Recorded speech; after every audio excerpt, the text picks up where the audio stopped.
In this episode, I'm going to be talking about how I create a design that looks and feels like your brand.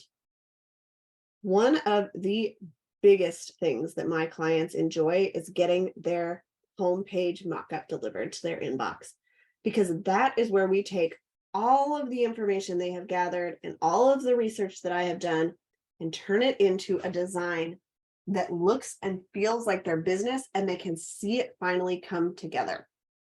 My superpower is taking one conversation, 3 website inspiration pieces, and turning that into a design that looks and feels like you in a way you may have never expected.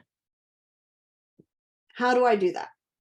The first thing is through our conversations. So when you apply for a VIP day, we will schedule a quick chat where I will get to know your personality, what you like and dislike about your current website, and what you want on your new website.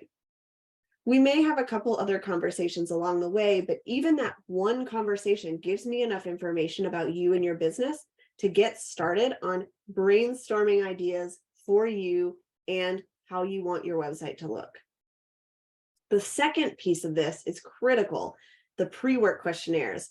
On this questionnaire, not only are you answering questions about the back end of your business, but you're also sharing what you like and dislike from your current website.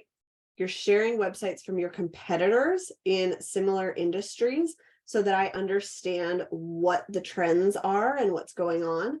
And you're sharing websites that you like that aren't in your industry. And this one is so key, because just because everybody in the healthcare space uses blue for their color palette doesn't mean you have to. You can take inspiration from anywhere.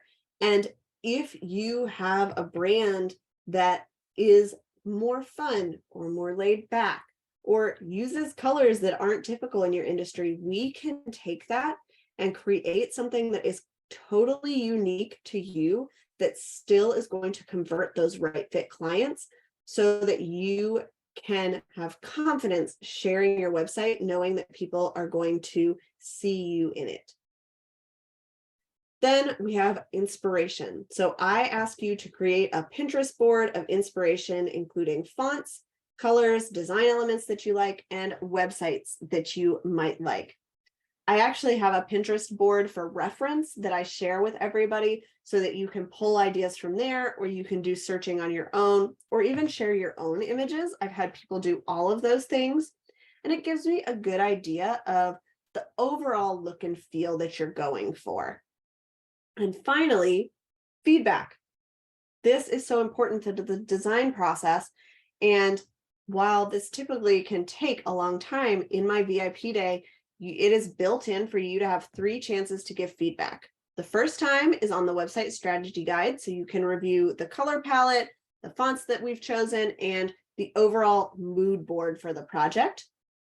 Then you get to give feedback on the homepage mockup, so you can see how those colors are used, where the fonts are laid out, give feedback on the overall layout, maybe tweak some of the copy if it needs to be changed, or change out some of the images. And then you get to give feedback one last time on your VIP day after the full website is designed. This is where, if you want to change out an image, update a headline, move around sections of you seeing them all together, we can do those changes there. But part of what works about a VIP day is because I am concentrating on your website for that entire process. I'm not caught up in other client projects, so I can really take the time to distill what you need and what your website should look like based on those conversations and the inspiration that you share with me. And you will hear in the case study episodes how that mock-up piece, when it is delivered to my clients, they are amazed at how I am able to take those couple of things and create a design that looks and feels like them. If you're interested in having your website transformed so that it looks more and feels more like your brand and personality, apply now for a VIP day at lemonandthesea.com, or send me an email at samantha@lemonandthesea.com.